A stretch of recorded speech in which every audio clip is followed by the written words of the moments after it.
Hello Leo, and welcome to your monthly forecast for January for the Sun or the Ascendant.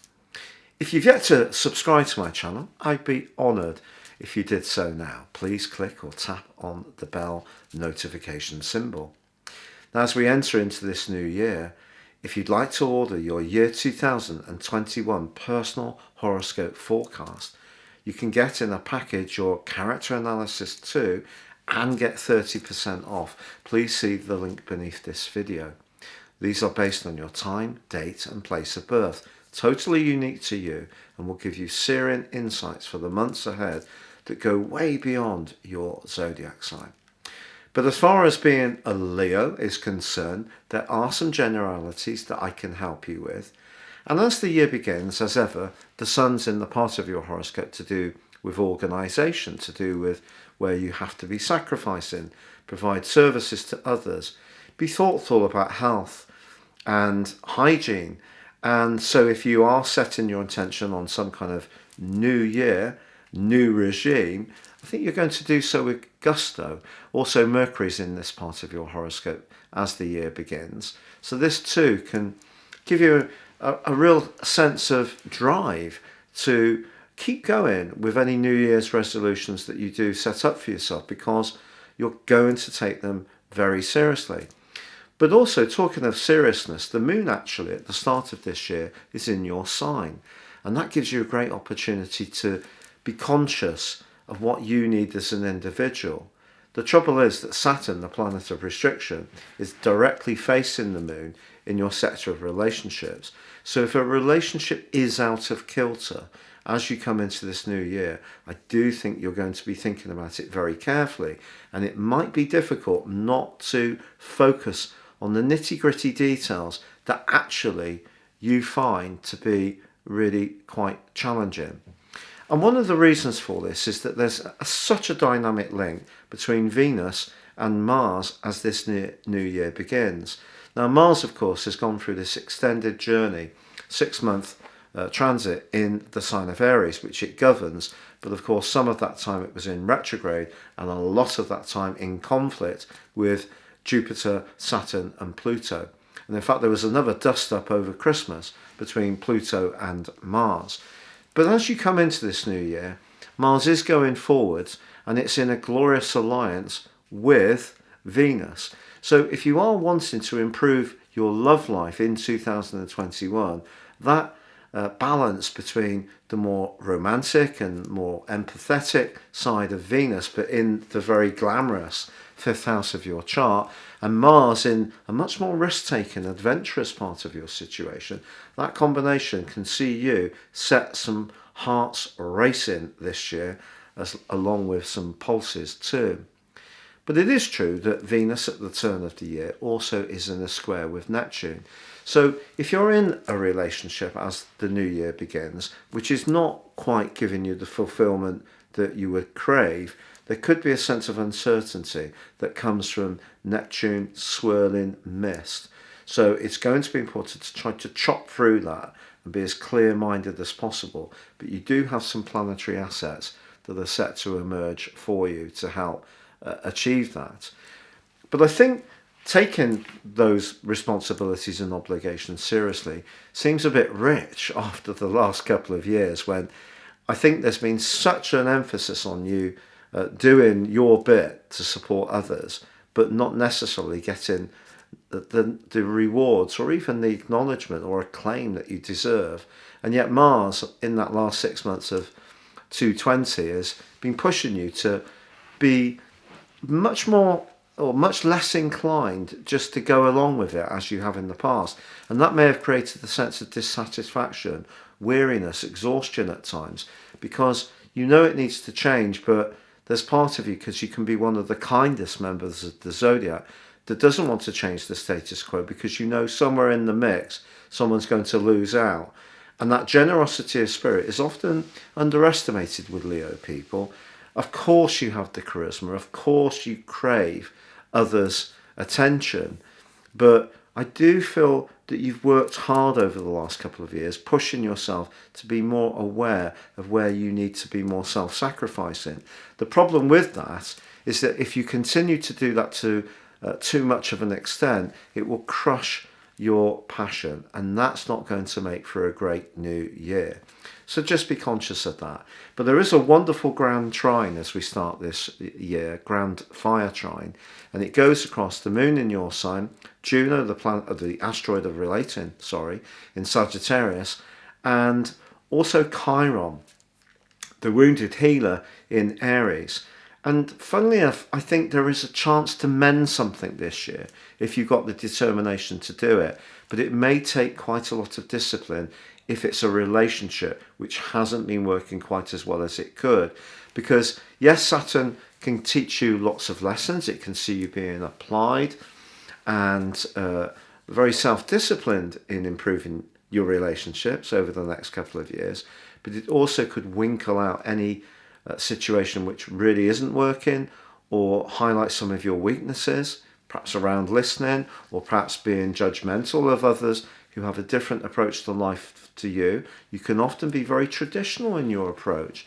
And I think because of this Aquarius energy that's manifesting this year, you are going to be asked to think about your relationships in a new and fresh way.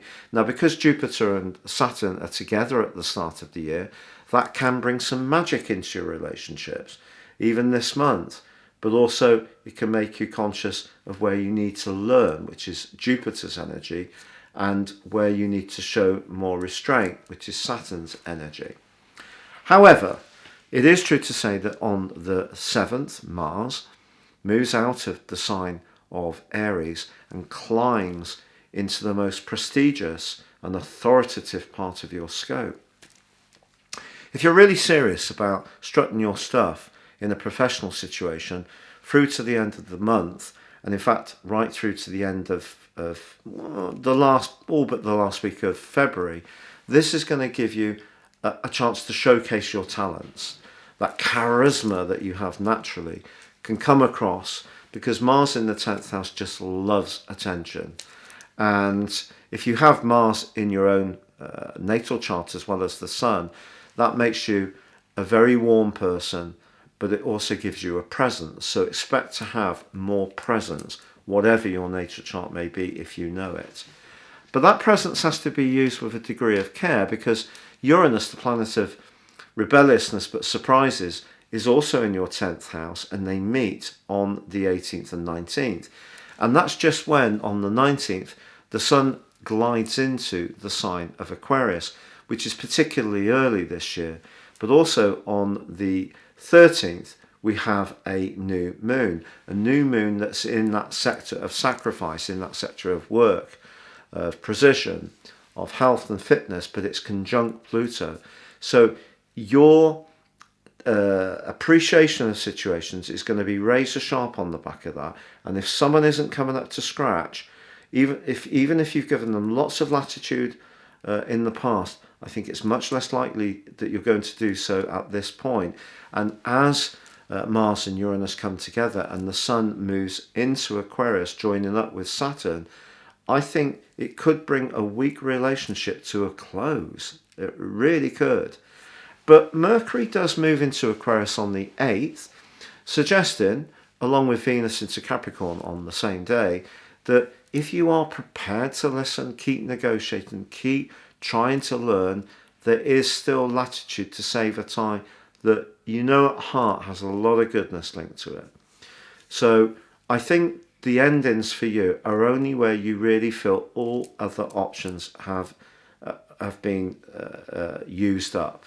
Because what could happen in that situation is that Mars combining with Uranus may give you that mighty push to be more self-confident about asserting what you really want and letting someone know that they've disappointed you, it's not good enough, and you're out. And that is possible. It could be around a professional tie as well, or a business partnership. It's not just going to be around a romantic involvement. But on the 28th, there is a full moon in your sign. So we kind of have a repeat of the opposition between the moon, Saturn and Jupiter, which occurs at the start of the month. And this one is also squaring up with Uranus. So your role in life, especially if you have through COVID, lost your job, there's been a change to your status, you've had to flex, do something different. That's been really tough for so many people.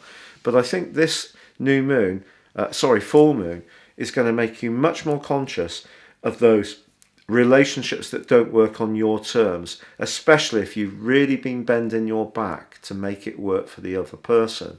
But then Mercury goes into a retrograde on the 30th, so just be conscious that it will be in shadow period before then. So some cross wires are possible as this month draws to a close, and I would say it is going to be important going into February to try to make sure that the lines of communication with others are kept as open as possible. Even if you're cross, even if you're frustrated, let there be some latitude for some kind of healing or improvement to occur, because I do feel that can be very helpful to you. Now, the other thing I haven't mentioned is that Jupiter, and then later on Saturn, then the Sun, are all going to be squaring up with Uranus this month. So if there is a power play going on around any tie where how you want to be, how the free spirit that you'd like to be is being constrained or checked or pushed back by the way someone is towards you, that's where you may want to take your power back. And that combination between Mars and Uranus is incredibly strong, as is the combination between the new moon and Pluto on the 13th, which is going to highlight the things you really don't like. So I think a greater sense of majesty is coming to you. But also, it's going to be your relationships that come very sharply into focus for you. Of course, some people will talk about Saturn in a very doom-laden way. Saturn, surprisingly, when I do natal readings, often coincides with big opportunities and changes of a positive kind. So try not to get too focused on what you feel might go wrong. But it is true that Saturn can teach some lessons, and those lessons, people often say, oh, I'm so glad that Saturn's out of so-and-so. The truth is that Saturn and Pluto are always active somewhere in our horoscope, and the really critical thing is where they're impacting on important positions or planets or house cusps in our natal chart, our progressions, our directions, our solar return. So don't just see it as Saturn in Aquarius is going to bring misery around relationships. It isn't as quite as clear cut as that. It's more nuanced depending on your unique situation. But I do think that you may be asked to be more competitive over the next couple of years. And if you are someone who prefers to work very closely with someone else, you may be pushed to be a little bit less dependent on that. Or if you're someone who's very individualistic, you may be pointed out about the benefits of working in a collaborative way. We're all different. We're all learning all the time. That's what the stars are about. The planets are about helping us to balance, reattune, realign all the time as we grow if we seize the opportunity that Sirius Astrology gives us. Wishing you all the best. Stay safe. Take care. Good luck and goodbye.